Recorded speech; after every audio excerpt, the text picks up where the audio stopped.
Have you ever been absolutely certain you knew how something worked, only to discover you understood nothing at all?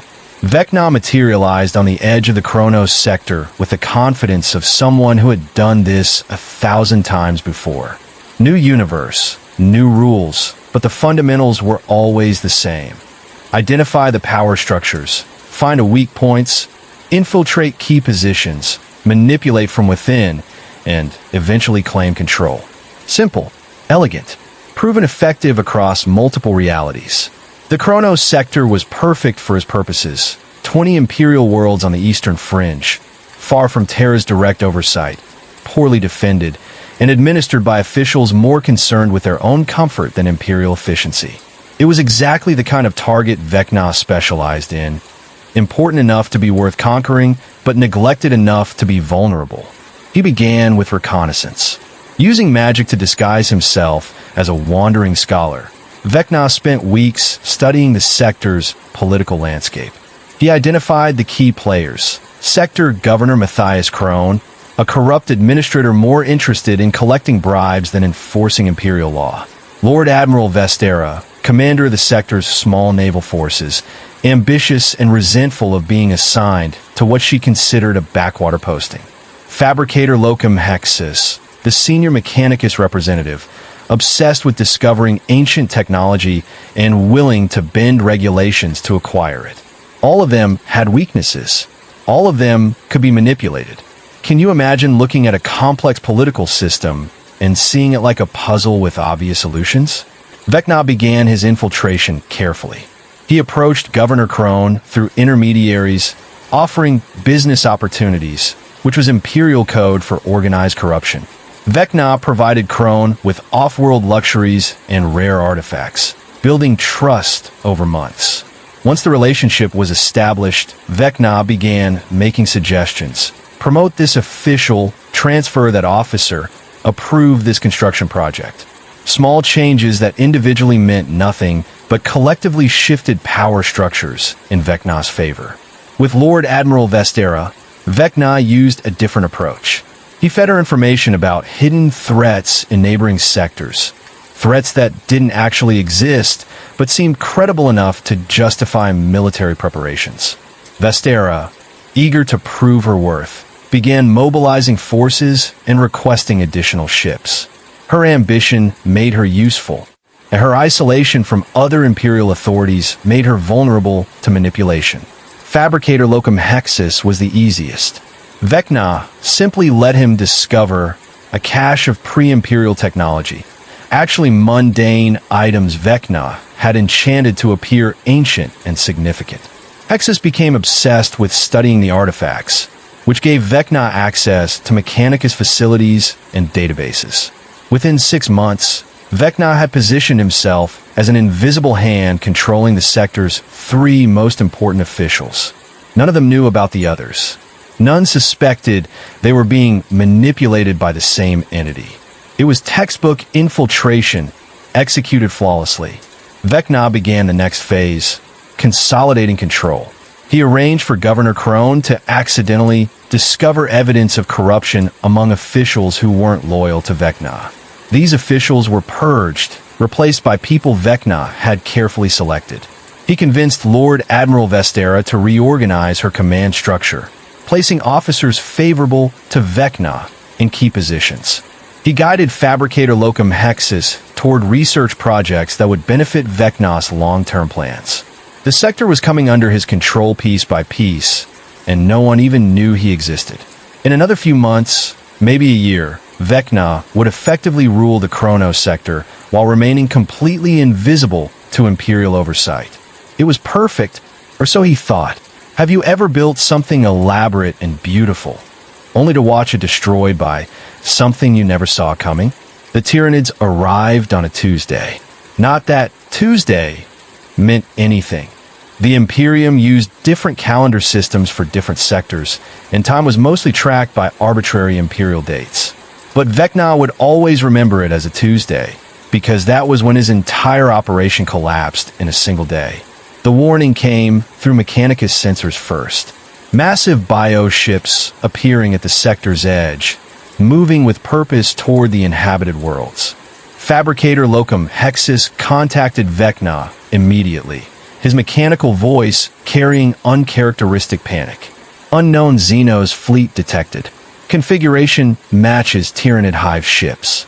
Estimated arrival at Kronos Prime, 8 days. Vecna's first reaction was annoyance. Tyranids were a known threat in this galaxy. Voracious aliens that consumed entire worlds. But they were also predictable. The sector had defenses, and Lord Admiral Vestara's fleet could hold them off long enough for Vecna to relocate his operation if necessary. An inconvenience, certainly, but manageable. He was wrong. The Imperium's response to the Tyranid threat was immediate and absolute. Within 12 hours of the detection, inquisitorial authorities transmitted a single order to the Kronos sector. Prepare for exterminatus protocols. Vecna didn't understand at first. Exterminatus, the complete destruction of a planet's biosphere, was supposed to be a last resort. The Tyranids were still days away. The sector's defenses hadn't even been tested yet. Why would the Imperium immediately jump to planetary destruction? Governor Crone, terrified and desperate, tried to argue. He sent messages to higher authorities, pleading for reinforcements instead of annihilation. He pointed out that the sector's defenses were adequate, that evacuation was possible, that surely there was another option. The Inquisition's response was short and final. Compliance is mandatory. Resistance is heresy. Emperor protects. Can you imagine being told your home will be destroyed and having absolutely no power to stop it? Vecna watched in disbelief as the exterminatus fleet arrived. Not to fight the Tyranids. They were still days away from the first inhabited world, but to preemptively destroy the planets before the aliens could consume them. The logic was brutally simple. Dead worlds couldn't feed the Tyranid Hive fleet. Better to destroy your own territory than let the enemy benefit from it. 5 worlds were marked for destruction. Not the whole sector, just the ones in the Tyranids' direct path. 5 worlds containing approximately 3 billion Imperial citizens total. Governor Crone begged for evacuation time. The Inquisition allowed 6 hours. 6 hours to evacuate 3 billion people. It was physically impossible. Vecna watched from orbit as the first exterminatus bombardment began. Cyclonic torpedoes struck Kronos Secundus, weapons designed to ignite planetary atmospheres and trigger geological collapse. The world burned from the inside out, its surface becoming a hellscape of volcanic eruptions and firestorms. Approximately 500 million people lived on Kronos Secundus. Maybe 100,000 made it off-world before the bombardment started. The rest died, screaming as their planet turned into a crematorium. For more worlds followed. Same process, same result. Billions dead. Not from enemy action, but from their own Imperium's decision that dead worlds were preferable to potentially compromised ones. Vecna's carefully constructed power base evaporated in nuclear fire. Governor Crone died on Kronos Tertius, attempting to oversee evacuation and refusing to leave until the last transport departed. He never got on a transport himself. Lord Admiral Vestara survived, but was immediately recalled to face an inquisitorial investigation for failure to detect Xeno's threat. Fabricator Locum Hexus's research facilities were on Kronos Quartus, which meant all of Vecna's planet artifacts were now radioactive ash. 6 months of work. Destroyed in 6 hours. Have you ever watched everything you built burn and realized the fire was considered a reasonable solution? Vecna fled the Kronos sector in a stolen transport, his mind reeling. He had operated in brutal universes before, but this was different. The Imperium hadn't destroyed those worlds out of malice or stupidity. They'd done it because it was standard operating procedure. Faced with a threat they couldn't guarantee victory against, they simply eliminated the resources that threat could use. It was logical in the most horrifying way possible. As Vecna's transport jumped into the warp, heading away from the Kronos sector toward somewhere, anywhere else, he reviewed everything he'd learned. First, the Imperium valued compliance over efficiency. Governor Crone had tried to argue, tried to find better solutions. He died for questioning orders. Second, Individual lives meant nothing to the system. 3 billion citizens dead was considered acceptable losses to deny resources to the enemy. Third, the galaxy itself was hostile to permanence. Vecna hadn't made a mistake that attracted the Tyranids. They'd just appeared, random cosmic horror, drifting through space, and happened to threaten his sector. Fourth, and most important, building empires in Warhammer 40k was suicide. Any power base large enough to be valuable was large enough to attract attention. From the Imperium, from Xeno's threats, from chaos, from random disasters. And when attention came, it came with overwhelming force. Can you change strategies that worked for thousands of years just because one universe proved them wrong? Vecna sat in his stolen transport, staring at the swirling chaos of the warp outside the viewport, and admitted something he'd never admitted before. His standard approach wouldn't work here. He couldn't build empires. He couldn't openly rule. He couldn't claim territory and defend it. If he wanted to survive in the 41st millennium, he needed to fundamentally rethink what success looked like. For the first time in thousands of years, Vecna had to learn a new strategy.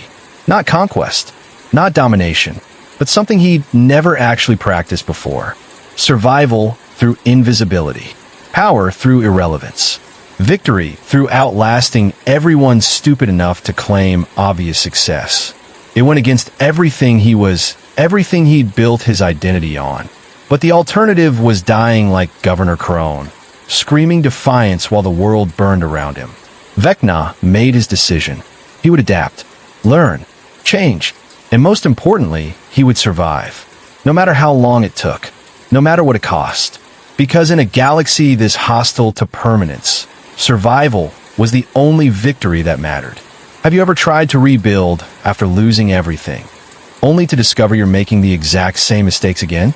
Vecna spent 3 years in hiding after the Kronos sector disaster. 3 years on forgotten worlds, in abandoned space stations, in the dark corners of the galaxy where the Imperium's light barely reached. He studied, observed, learned. He watched how other entities operated in this universe. Chaos warbands that struck quickly and disappeared before Imperial response could arrive. Eldar corsairs who raided and retreated, never staying long enough to be cornered. Genestealer cults that infiltrated slowly over generations, hiding their true nature until they were ready to strike. They all had one thing in common. They understood that in Warhammer 40k, you survive by being difficult to find, not by being difficult to kill. Vecna decided to try again, but this time, he would be smarter, more careful. He would build his power base in a location so remote, so insignificant, that even if someone discovered it, they wouldn't consider it worth the resources to destroy. He found the perfect location, Nihilus Station, a derelict space station orbiting a dead world in the Ghoul Stars, a region of space so dangerous and poorly explored that even the Imperium mostly avoided it. The station had been abandoned for centuries after its population mysteriously vanished. Perfect for Vecna's purposes. Can you call a place perfect when its previous inhabitants all died under mysterious circumstances? Vecna spent months rebuilding Nihilus Station into a functional base. He used magic to repair systems, establish life support, created habitable areas. Unlike his previous operations, he didn't recruit locals or manipulate existing power structures. Instead, he brought in followers from across the galaxy. Criminals fleeing Imperial justice, rogue psychers escaping the black ships, tech heretics expelled from the Mechanicus, even a few chaos cultists who didn't realize they were serving someone outside the Four Gods' influence. Within a year, Nihilus Station housed approximately 300 individuals, all loyal to Vecna for their own reasons: protection, knowledge, power, or simply a place to belong. Vecna trained them carefully, teaching magic from his universe combined with warp techniques from theirs. He created a hybrid system that made his followers more powerful than ordinary cultists, but less obviously corrupted than chaos worshippers. His organization began to grow. Vecna established cells on different worlds, small groups of agents gathering information, acquiring resources, and executing missions. He was careful to keep each cell independent. If one was discovered, the others would continue operating without interruption. For the first time since the Kronos disaster, Vecna felt like he was building something sustainable. He expanded his operations to include intelligence gathering. Vecna placed spies in 3 different Space Marine chapters. Not in positions of power, just serfs and support staff who could observe and report. He cultivated contacts in the Adeptus Mechanicus, offering technological artifacts in exchange for information and equipment. He even corrupted a few low-level inquisitorial agents, feeding them real intelligence about other threats to build their trust while using them to monitor inquisitorial activities. After 5 years, Vecna's network was impressive by any standard. He had agents on 20 worlds, contacts in 4 different Imperial organizations, and a hidden fortress that no one suspected existed. His followers numbered over 1,000, spread across the sector, but all ultimately answering to him. He was building an empire again, carefully this time, slowly, but building nonetheless. And that was his mistake. Have you ever been so focused on being careful that you missed the one thing you should have been watching? The Grey Knights arrived without warning. No advanced scouts, no investigation, no demands for surrender. Just a single-strike cruiser appearing in the Ghoul Stars, heading directly for Nihilus Station. Vecna's first indication something was wrong came from his sensor arrays detecting massive warp disturbance. By the time he understood what was happening, the Grey Knights were already boarding his station. Grey Knights weren't normal Space Marines. They were the Imperium's ultimate weapon against demonic threats, psychically enhanced warriors who specialized in killing entities from the warp. Each one was a psyker, trained from childhood to resist chaos corruption, armed with weapons specifically designed to permanently destroy supernatural beings. And they had somehow detected Vecna's operation. Vecna tried to mount a defense. His 1,000 followers, enhanced by his training, should have been formidable opponents. But Grey Knights didn't fight like normal soldiers. They fought like zealots who genuinely couldn't be corrupted, couldn't be reasoned with, couldn't be stopped by anything except complete destruction. The battle lasted 6 hours. Vecna's followers died by the dozens, their enhanced abilities useless against warriors who had trained for centuries to kill exactly their kind of threat. The station's defenses, magical wards, and technological shields were systematically dismantled by Grey Knights who understood both sorcery and Imperial technology. Vecna himself confronted the strike force leader, a brother captain named Alaric. Unlike most Imperial warriors, Alaric actually stopped to talk before attacking. "You are the entity designated Vecna," Alaric stated, his voice amplified by his armor's Vox speakers. "Extra-dimensional intelligence. Psychic signature consistent with reports from the Kronos sector and 14 other incidents. You have been marked for permanent termination. Can you reason with someone whose entire purpose is killing things like you?" Vecna tried diplomacy. "I'm not a demon. I don't serve chaos. I'm not a threat to the Imperium. I'm just. You are a warp-adjacent entity operating outside Imperial sanction," Alaric interrupted. "That is sufficient. Your nature is irrelevant. Your actions are irrelevant. Your existence is the threat." The brother captain raised his nemesis force weapon, a sword crackling with psychic energy specifically designed to destroy beings like Vecna. "The Emperor protects, and we are his protection." Vecna fled. He had no choice. Fighting a full squad of Grey Knights was suicide, and he knew it. He used every escape route he'd prepared, every contingency plan, every desperate trick he'd learned across thousands of years. He teleported to a prepared safe house on a nearby world. The Grey Knights followed, somehow tracking his psychic signature through the warp. He fled again, this time to a different sector entirely. They still followed, relentless and unstoppable. For 3 weeks, Vecna ran. He used magic the Grey Knights had never encountered, techniques from his home universe that didn't quite work the same way in this reality. He jumped through the webway, using routes he'd stolen from Dark Eldar contacts. He hid in the most remote locations he could find. Nothing worked. The Grey Knights always found him, always appeared hours or days later, systematically destroying everything he touched. Finally, Vecna understood. They weren't tracking his location, they were tracking his psychic presence. As long as he existed in this universe, as long as he used power, they could sense him. The only way to lose them would be to become completely invisible psychically, which meant abandoning everything. All his followers, all his bases, all his accumulated resources and contacts. Everything. Have you ever had to destroy your own work to save yourself? Vecna made the hardest decision of his long existence. He severed all connections to his organization, used magic to wipe the minds of his followers, making them forget they'd ever served him, destroyed his bases remotely, eliminating all evidence of his operations, cut all ties to his contacts and agents. Within 48 hours, Vecna's 5 years of work was erased. His network collapsed. His followers scattered, confused and purposeless. His bases were rubble, and the Grey Knights, having lost his psychic trail when he stopped using overt power, moved on to other threats. Vecna survived, but he'd lost everything. Again, he drifted in the void of space, maintaining only the minimal magical presence needed to survive, and analyzed what had gone wrong.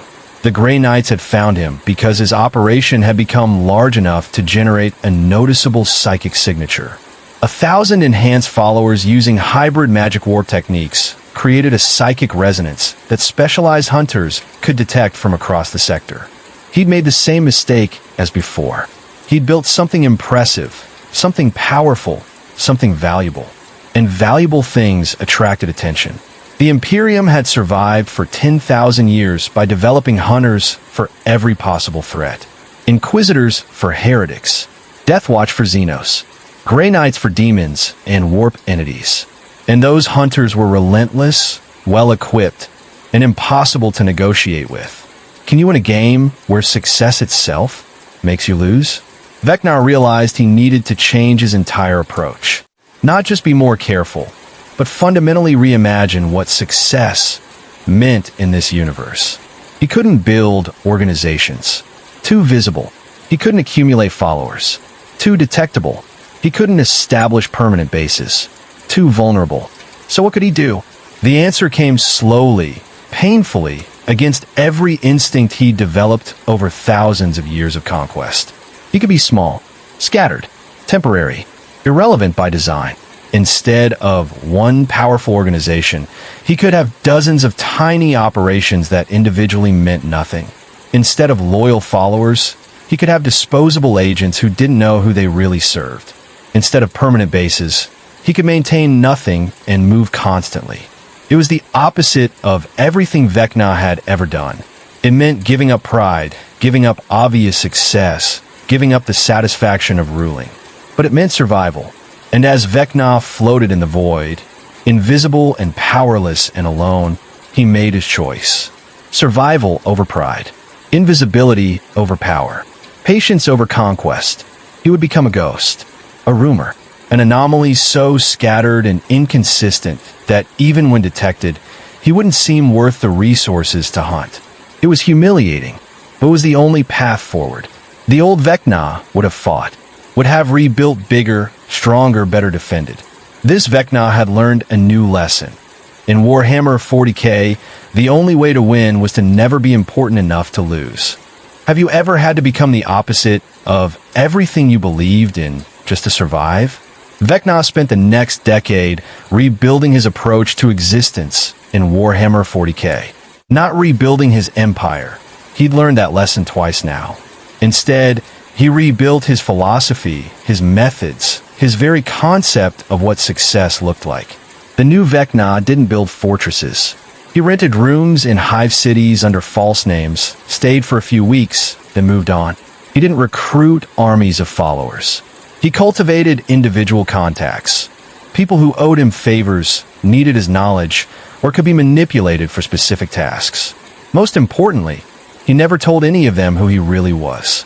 To a desperate rogue trader, he was Malachar, a mysterious information broker who knew trade routes through dangerous space. To a tech priest searching for forbidden knowledge, he was the architect, someone who could decode ancient schematics. To a minor chaos cult, he was the wandering prophet, offering cryptic advice that usually led them away from chaos corruption rather than toward it. Dozens of identities, hundreds of small interactions, none of them individually important enough to attract attention. It was exhausting. The old Vecna would have considered this beneath him, playing small roles, hiding his true power, pretending to be insignificant. But the old Vecna would be dead in this galaxy. Can you measure success by how little attention you attract? Vecna's new strategy was simple in concept, but difficult in execution. Maintain dozens of small operations across the galaxy, each one independent, each one disposable, none of them obviously connected to the others. On the hive world of Iridia, Vecna, calling himself Scholar Thane, ran a small bookshop that specialized in rare Imperial texts. The shop's real purpose was gathering information from the scholars and bureaucrats who frequented it, but to all appearances, it was just a legitimate business, barely making enough profit to survive. On the Forge world of Metalos 9, Vecna maintained a contact named Fabricator Vex, a tech priest he'd helped acquire a piece of archaeotech 5 years ago. Vex owed him a favor, which Vecna occasionally called in for access to Mechanicus databases or manufacturing facilities. But Vex didn't know Vecna's real name, didn't know about his other operations, and thought he was just another tech priest conducting personal research. In the underhive of Necromunda, Vecna had positioned himself as the broker, a neutral party who facilitated deals between different gangs. He took a small percentage of each transaction and used the position to gather intelligence about everything happening in the underhive. When gang wars erupted and threatened to expose his operation, Vecna simply disappeared, letting the gangs assume the broker had been killed. None of these operations were impressive. None generated significant power or resources. But collectively, they gave Vecna something more valuable than strength: information and mobility. He knew when inquisitors were investigating certain sectors because his contact in the administrative processed their travel permits. He knew when Space Marine chapters were deploying because his rogue trader friends noticed fleet movements. He knew when chaos cults were growing because he was often the one they contacted for mystical guidance. And most importantly, he knew when to abandon everything and run. Have you ever built something knowing you'd have to destroy it soon? The first test of Vecna's new approach came when an inquisitor named Covenant began investigating unusual activity on Viridia. Someone had reported strange books in Scholar Thane's shop, texts that contained information that shouldn't be publicly available, knowledge that bordered on heretical. The old Vecna would have tried to eliminate the threat, kill the Inquisitor, or discredit the investigation. This Vecna did something different. He burned the bookshop down himself.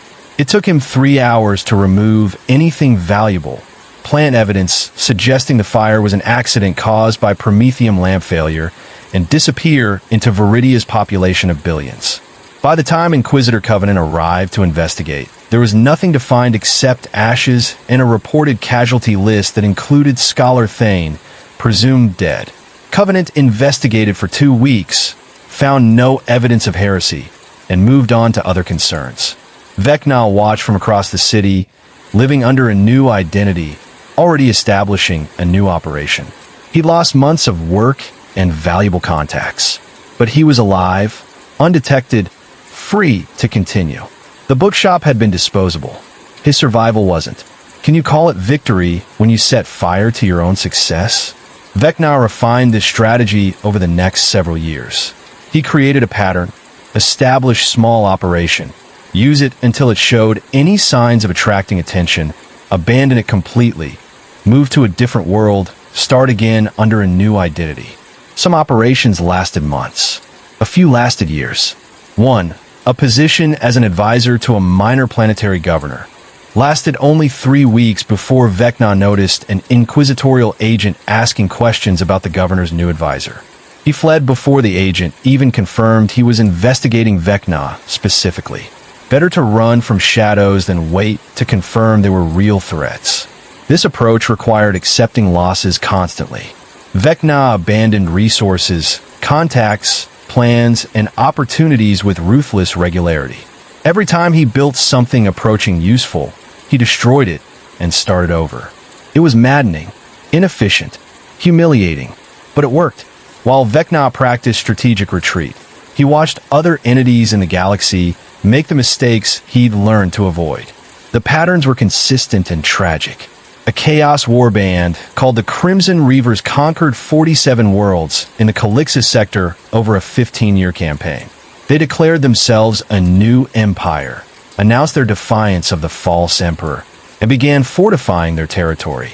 Within 2 years, a space marine crusade destroyed them completely. Vecna watched the entire campaign from a safe distance, observing how quickly the Imperium mobilized when a threat became obvious and consolidated.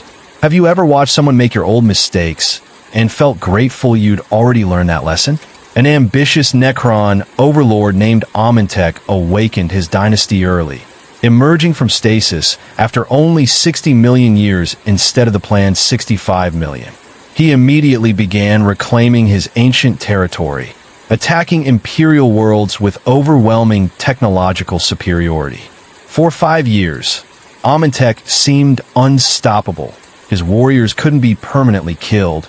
His technology was superior to anything the Imperium fielded. His strategic knowledge predated human civilization. Then he made a mistake. He defeated a Blood Angel strike force and publicly humiliated their chapter master. The Blood Angels called for aid. 3 other Space Marine chapters answered. An inquisitorial task force joined them. The Mechanicus provided siege weapons and Titan support. Within 6 months, Amentek's dynasty was shattered again. His tomb world virus-bombed into radioactive glass. His name added to Imperial records as a defeated threat. Vecna studied the campaign carefully. Amentek had been stronger than his enemies individually, but the Imperium's response to consolidation was overwhelming collective force. The Necron overlord had claimed obvious territory, built obvious strength, presented an obvious target. And obvious targets died. An orc Wyak led by warboss Graka the Immortal grew to terrifying size, consuming 3 entire sectors over a decade. Graka seemed unstoppable. He'd survived everything the Imperium threw at him, earning his nickname by walking away from battles that should have killed him a dozen times over. His Wyak numbered in the billions, his fleet was massive, and his momentum seemed unstoppable. Then he made the mistake of threatening a forge world that the Mechanicus considered sacred. The Mechanicus unleashed weapons they'd been saving for millennia. Virus bombs, vortex missiles, weapons that violated several Imperial treaties, but were technically legal if used against Xeno's threats. Graka's Wyak was annihilated in a single engagement, billions of orcs dead before they even understood what had killed them. Can you survive in a galaxy where success makes you a target for weapons that shouldn't exist? Vecna observed these patterns and refined his understanding of Warhammer 40k's brutal logic. Rule 1. Consolidation attracts overwhelming response. The Imperium tolerated countless small threats, but mobilized massively against anything that unified or organized. Rule 2. Obvious success invites specialized hunters. Grey Knights for warp entities. Deathwatch for Xenos. Inquisitors for heretics. The Imperium had developed counters for every type of threat, and those counters were devastatingly effective. Rule 3. Pride kills faster than incompetence. Amentek could have reclaimed his territory slowly, carefully. Graka could have split his Wyak into smaller groups. The Crimson Reavers could have remained mobile raiders. But they all wanted glory, wanted recognition, wanted their enemies to know they were being defeated. They died for that pride. Vecna's strategy was the opposite of pride. It was systematic humility, remaining small, scattered, inconsistent, irrelevant by design. He maintained operations on dozens of worlds, but never more than 1 per sector. He accumulated resources, but stored them in multiple hidden locations, never keeping enough in one place to be worth seizing. He made contacts, but kept them isolated from each other, ensuring that if one betrayed him, the others wouldn't be compromised. Most importantly, he accepted that he would never have the satisfaction of obvious victory. No empire with his name on it. No legion of followers chanting his titles. No monuments to his conquest. Just survival. Persistence. The slow accumulation of knowledge and influence that no one noticed because it was spread too thin to matter individually. It went against everything Vecna had been for thousands of years, but it kept him alive in a galaxy that killed everything else. Have you ever succeeded by convincing everyone you'd failed? 10 years after the Grey Knights destroyed his organization, Vecna had rebuilt to a strange kind of success. He maintained 43 separate identities across 21 worlds. He had contacts in 7 different Imperial organizations, none of whom knew they were ultimately feeding information to the same entity. He had resources cached in 32 different locations, none valuable enough to attract attention if discovered. The Inquisition's files mentioned the Vecna entity in 17 different incident reports, but investigators couldn't establish a pattern. Some reports described a demon. Others mentioned a rogue psyker. A few theorized about a chaos cult using the name Vecna as a cover. None of them realized they were all describing the same being because Vecna's activities were deliberately inconsistent. He was becoming a myth, not a powerful myth. Nothing like the Chaos Gods or legendary heroes. Just a strange anomaly, a name that appeared in disconnected incidents across centuries, never quite confirmed, never quite dismissed. Vecna realized he'd achieved something unique in Warhammer 40k. He'd become irrelevant enough to ignore, but persistent enough to continue. It wasn't the victory he'd imagined, but it was survival. And in the grim darkness of the 41st millennium, survival was the only victory that mattered. Have you ever realized that being misunderstood by everyone is actually the best protection you could have? 50 years after arriving in Warhammer 40k, Vecna had perfected the art of controlled obscurity. He existed in the gaps between Imperial records, in the contradictions of witness testimony, in the uncertainties of investigative reports. He was a puzzle no one could solve because the pieces deliberately didn't fit together. The Ordo Hereticus had a file on Vecna entity, unconfirmed, that was 300 pages long and contained zero useful information. The reports were wildly contradictory.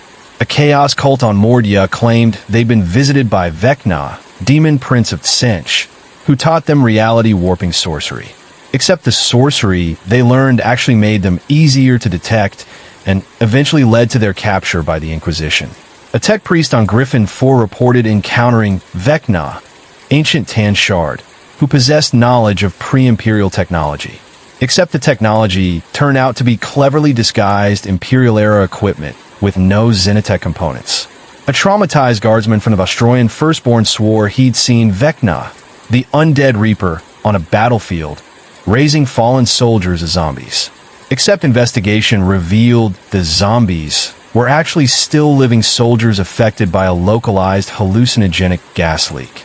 An elderly inquisitor claimed Vecna with a rogue psyker who'd escaped the Black Ships 60 years ago and had been causing minor incidents ever since.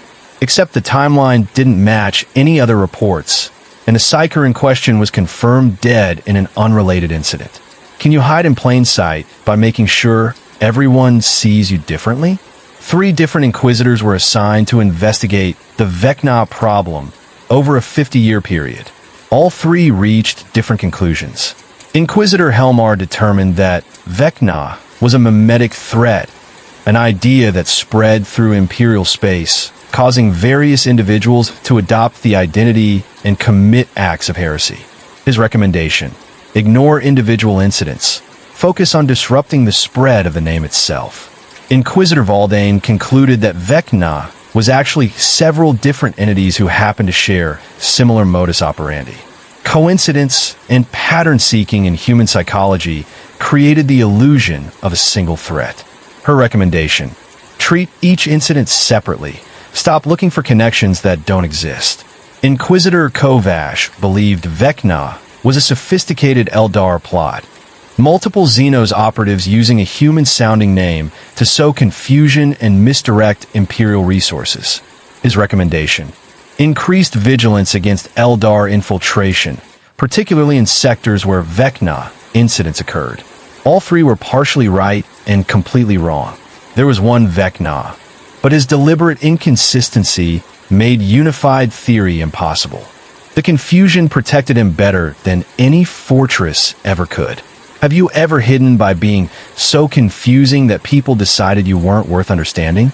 Vecna's ability to generate contradictory evidence was deliberate and carefully cultivated.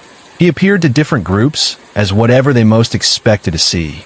When dealing with chaos cultists, Vecna presented himself as aligned with Cinch, wearing robes in appropriate colors, using rhetoric about change and evolution, demonstrating powers that seemed warp-based.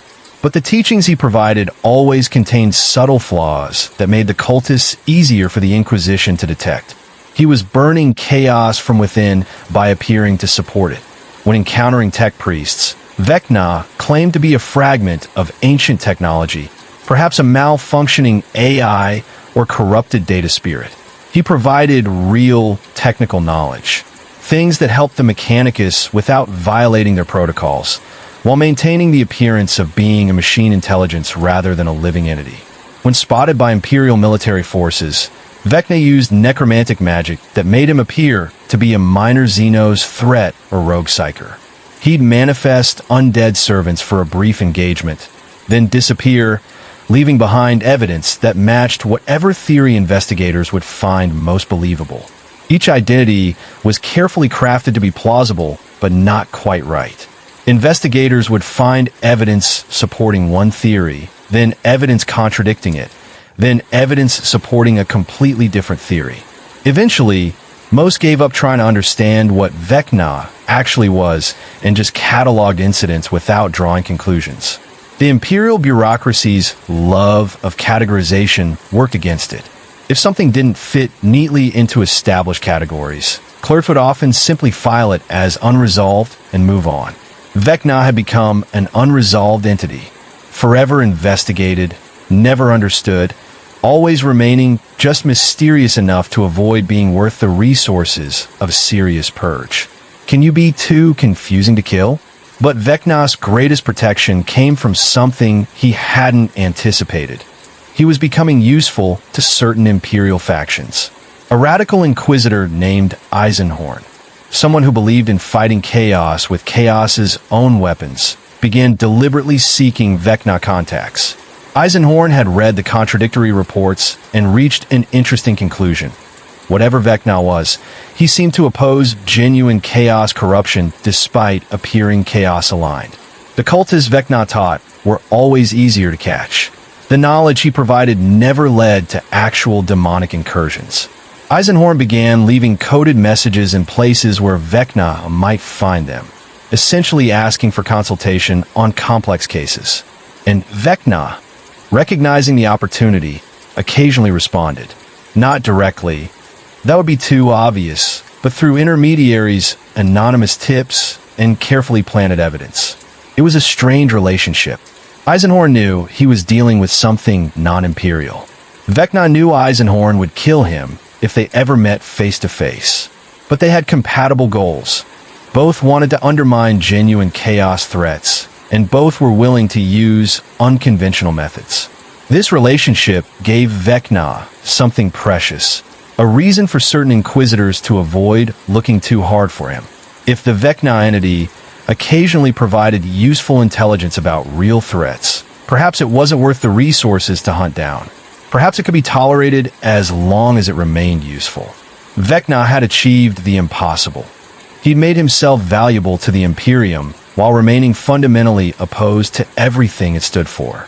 Have you ever made your enemies protect you without them realizing it? Across decades, Vecna's legend grew in strange, contradictory ways. He appeared in Imperial Guard campfire stories as the Whisper, a ghost that warned soldiers about ambushes. He existed in Mechanicus folklore as the Architect, a lost AI that occasionally revealed ancient knowledge. He showed up in Chaos cult teachings as the Betrayer, a demon who pretended to serve the dark gods but actually led cultists to destruction.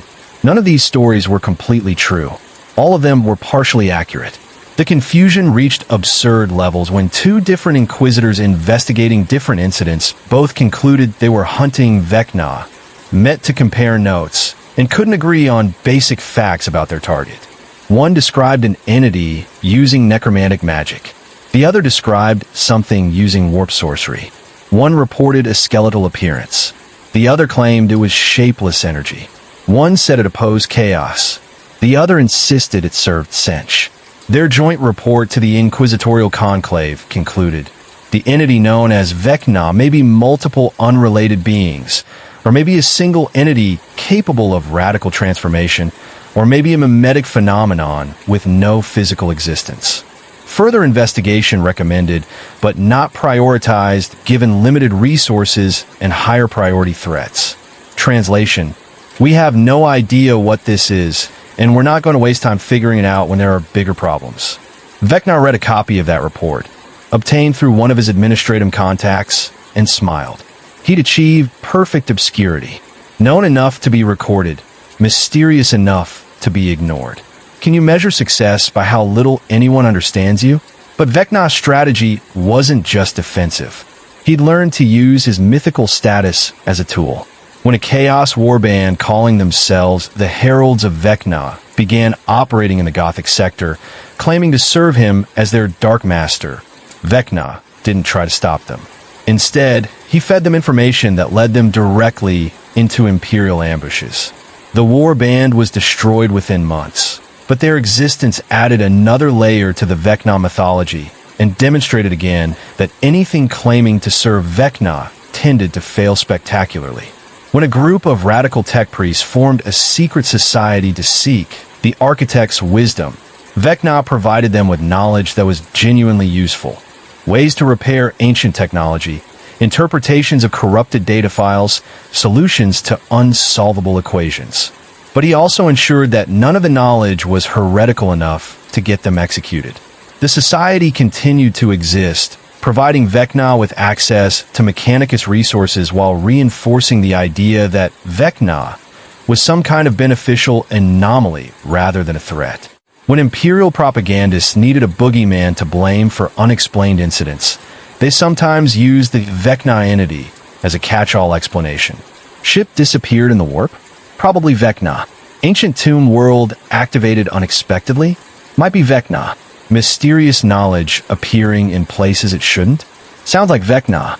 None of these incidents actually involved Vecna, but being blamed for random events he didn't cause actually helped him. It diluted the signal-to-noise ratio, made it even harder for investigators to separate genuine Vecna incidents from coincidental ones. Have you ever benefited from being blamed for things you didn't do? By his 100th year in Warhammer 40k, Vecna had achieved a kind of immortality he never expected. Not through power, but through confusion. He was a legend that couldn't be verified, a threat that couldn't be defined, an entity that existed in the uncertainties of Imperial record-keeping. He maintained dozens of identities across hundreds of worlds. He had contacts in every major Imperial organization, none of whom knew they ultimately fed information to the same being. He possessed knowledge from 1,000 different sources, accumulated slowly over decades of patient observation. He wasn't powerful by Warhammer 40k standards. A Grey Knight could still kill him. An Inquisitor with proper preparation could capture him. A well-equipped Space Marine squad could corner and destroy him. But none of them could find him, because he was everywhere and nowhere, everyone and no one, a myth that changed shape depending on who was telling the story. Vecna had learned the ultimate lesson of survival in the 41st millennium. You didn't need to be unkillable. You just needed to be unfindable. The old Vecna, the conqueror, the empire builder, the one who needed recognition and glory, would have hated this existence. Hiding constantly, pretending to be insignificant, achieving victories no one would ever attribute to him. But this Vecna had learned to take satisfaction in different metrics. Not territory conquered, but years survived. Not followers gained, but hunters evaded. Not glory earned, but obscurity maintained. He was becoming something unique in the galaxy, a constant in an inconsistent universe. While empires rose and fell, while heroes emerged and died, while entire species went extinct, Vecna remained. Not through strength, through patience, not through victory, through endurance, not through being impossible to kill, through being impossible to catch. And in a galaxy where everything eventually died, that was the only achievement that mattered. Have you ever realized that while everyone else was fighting to win, you'd already won by simply refusing to lose? 200 years. Vecna had survived in Warhammer 40k for 2 full centuries, an eternity by the standards of most entities in this brutal galaxy. He'd watched empires rise and fall, heroes become legends, and legends become forgotten footnotes. Entire wars begin and end while he simply endured. The galaxy around him was in constant flux. The Imperium was slowly dying, its systems failing, its territories contracting, its population suffering under ever-increasing burdens. Chaos grew stronger with each generation as despair and corruption spread. Xeno's threats multiplied as the Imperium weakened. The Necrons continued awakening from their 60 million year sleep. The Tyranid hive fleets consumed more worlds with each passing decade. Everything was falling apart. Everything except Vecna. He sat in a small room on a forgettable hive world, reviewing reports from his scattered network of contacts. Not followers. He learned that lesson long ago. Just people who owed him favors, needed his knowledge, or could be manipulated for specific purposes.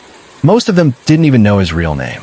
The reports painted a picture of a galaxy in crisis.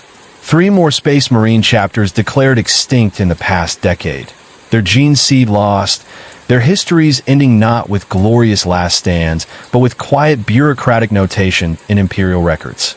The Cicatrix Maledictum, a massive warp rift splitting the galaxy in half, had stabilized but not closed, leaving entire sectors cut off from Terra's light. A new Tyranid hive fleet, designated Leviathan, was approaching from below the galactic plane, larger than any previously encountered. The Imperium's response to all of this? The same as always: throw bodies at the problem, burn worlds that couldn't be saved, maintain the dying system through sheer brutal persistence. Can you call it survival when the thing surviving is already dead, just too stubborn to stop moving? Vecna had watched 3 different Chaos Warbands attempt what he'd attempted centuries ago: building power bases, consolidating territory, trying to carve out their own empires from Imperial space. The first Warband, the Lords of Ruin, conquered 12 worlds over 15 years. They fortified their holdings, built massive war machines, declared themselves a new empire. The Imperium responded with a crusade that killed them all within 18 months. Their leader's head was mounted on a spike outside the reclaimed governor's palace as a warning. The second warband, the Crimson Prophets, tried a different approach. They infiltrated rather than conquered, corrupting Imperial officials and slowly taking control from within. It worked for 20 years. Then an Inquisitor noticed statistical anomalies in sector ties, investigated, and uncovered the entire conspiracy. The warband was purged in a single coordinated strike across 8 worlds simultaneously. The third warband, the Void Reavers, learned from the others' mistakes. They remained mobile, never claiming territory, striking quickly and disappearing before response forces could arrive. They lasted 30 years, the longest of any Chaos Warband Vecna had observed in this sector. But eventually they got ambitious, attempted to raid a Forge world for weapons, and the Mechanicus destroyed them with weapons that violated several treaties but were technically legal against Chaos threats. Have you ever watched the same story repeat with different actors and realized the ending is always the same? Vecna had also observed the Necrons' failures. Overlord Zondrek awakened his dynasty and began a careful, methodical campaign to reclaim his ancient empire. He was brilliant, a military genius even by Necron standards. He won battles he should have lost. He conquered worlds with minimal casualties. He seemed unstoppable. Then he made one mistake. He defeated an entire company of Ultramarines in a battle so one-sided it humiliated the chapter. The Ultramarines called for aid. 5 other chapters answered. The combined force didn't just defeat Zondrek. They virus-bombed his tomb world back into geological primitiveness, ensuring his dynasty would never wake again. Zondrek had been stronger, smarter, and better equipped than his enemies. But he'd become too successful, too visible, too impossible to ignore. And the galaxy had crushed him for it. Vecna had learned to avoid that fate through a simple principle: never be successful enough to matter. His operations across the galaxy were individually insignificant. A small information network here, a minor trade route there, a consulting relationship with a rogue trader, a whispered legend among a chaos cult that led them away from actual power. None of it impressive, all of it survivable. Can you achieve greatness by deliberately remaining small? But Vecna's 2 centuries hadn't been empty survival. He'd accomplished things that would never appear in any history, never be attributed to him, never earn recognition. He'd prevented 3 different demonic incursions by feeding information to the Inquisition about chaos cults that were close to succeeding in their rituals. He did this not out of loyalty to the Imperium, but because demonic incursions attracted attention to entire sectors, and Vecna had operations in those sectors he didn't want disrupted. He'd saved a Forge world from orc invasion by anonymously providing its defenders with intelligence about the Waiaka supply lines and command structure. Not because he cared about the Forge world, but because its destruction would have destabilized trade routes he relied on. He'd helped a struggling hive world solve a famine crisis by connecting corrupt officials who were hoarding food with revolutionaries who would kill them and redistribute the resources. Not out of compassion, but because famine led to riots, and riots attracted Arbite's attention that might expose his contacts on that world. Thousands of small interventions over 2 centuries, each one invisible, each one self-serving, each one keeping the galaxy slightly more stable so Vecna could continue operating within it. He was a parasite that kept its host alive, a virus that didn't want to kill its carrier, a ghost that maintained the haunted house so it would always have somewhere to haunt. Have you ever saved people who would execute you if they knew you existed? Vecna received a message through one of his dead drop systems, a method of communication so old-fashioned that it actually worked better than modern technology in a galaxy where everything was monitored. The message was from one of his longest-running contacts, a rogue trader named Adriana Voss. The thing you've been watching for is happening. The Orc Waiak in the Coronis Expanse. It's grown too large. They're going to notice soon. Thought you'd want to know. Vecna accessed his network and confirmed the information. A Orc Waiak led by a particularly intelligent war boss named Grothruk had been growing in the Coronis Expanse for the past 5 years. Vecna had been monitoring it with interest because it demonstrated exactly the pattern he'd learned to avoid. Grothruk was doing everything right from an Orc perspective. He'd united multiple tribes, conquered dozens of worlds, built a fleet that numbered in the thousands. His Waiak had momentum, resources, and a leader who actually understood strategy. Rare for orcs. But Grothruk had made the fatal mistake. He'd become impossible to ignore. Can you predict someone's doom just by measuring their success? Vecna watched from a safe distance as the Imperium's response unfolded exactly as he expected. First came the reconnaissance, inquisitorial agents and Navy scouts assessing the threat level. Then came the classification. The Waiak was designated a critical Xenos threat requiring immediate response. Finally came the hammer, a crusade fleet assembled from 3 sectors, including 2 full-space Marine chapters, dozens of Imperial Guard regiments, and a Titan Legion. The crusade entered the Coronis Expanse and systematically destroyed Grothruk's empire. Not in a single climactic battle, but through methodical, overwhelming force applied to every world the orcs held. The campaign took 2 years and cost the Imperium millions of soldiers. But they won. They always won when they committed sufficient resources. Because the Imperium had one advantage no other faction could match. They could afford losses that would break any other empire. Billions dead? Acceptable. Dozens of worlds burned? Necessary. Resources exhausted? There are always more resources, more worlds, more bodies to throw at problems. Grothruk died screaming defiance, killed by a Deathwatch kill team that cornered him on his flagship. His Waiak collapsed within weeks, the orcs scattering and fighting among themselves without their unifying leader. Vecna watched the entire campaign and learned nothing new. He'd seen this pattern dozens of times. The Imperium was dying, yes, but it was dying so slowly that it would outlast almost everything currently threatening it. It survived through brutal mathematics. It could lose faster than its enemies could win. Have you ever realized that sometimes the person losing slowest is actually winning? But Vecna saw something else in the Crusades' aftermath: opportunity.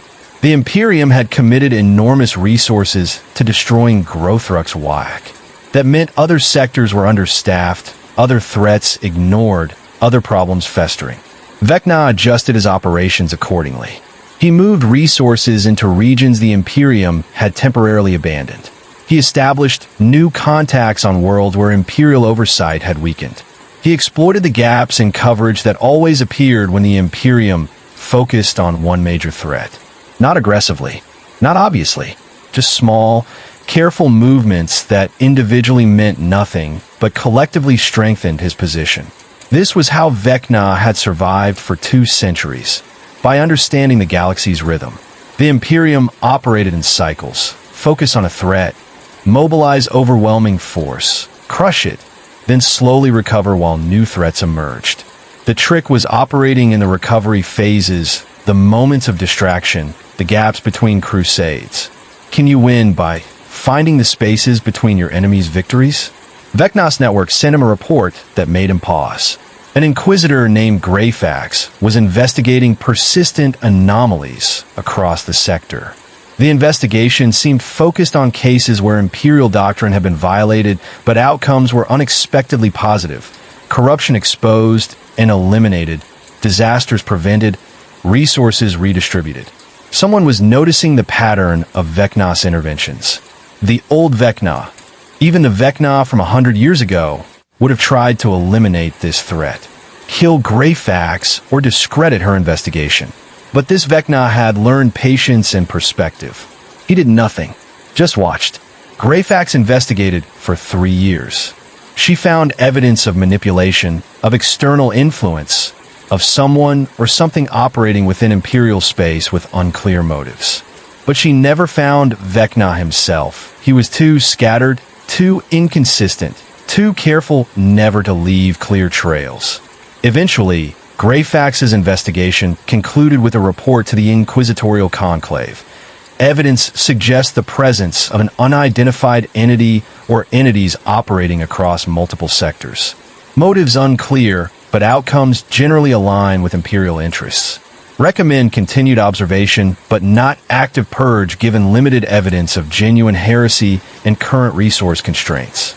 Translation: something's out there, probably not friendly, but it's not causing enough problems to justify the resources needed to hunt it down. Vecna had won again by being too confusing to be worth killing. Have you ever avoided death by being too much work to execute? As Vecna entered his 3rd century in Warhammer 40k, he realized he'd achieved something remarkable. He'd become a permanent fixture of a galaxy that destroyed everything permanent. Space Marine chapters that existed when he arrived were gone now. Their gene seed lost, their names barely remembered. Inquisitors who'd hunted him were dead, replaced by new generations who didn't even know his legend. Entire subsectors had fallen to various threats and been reclaimed. Their populations cycled through multiple generations of suffering. But Vecna remained, not through power, but through irrelevance. Not through victory, but through avoiding defeat. Not through being unkillable, but through being unfindable. He maintained operations on 73 different worlds now, each one independent, each one disposable, none connected to the others in any obvious way. He had contacts in every major Imperial organization, relationships with half a dozen rogue trader dynasties, and even a few careful connections to Eldar corsairs who valued reliable information more than they hated humans. His network generated a steady stream of intelligence, resources, and influence. Not enough to matter in galactic terms, but enough to ensure his survival indefinitely.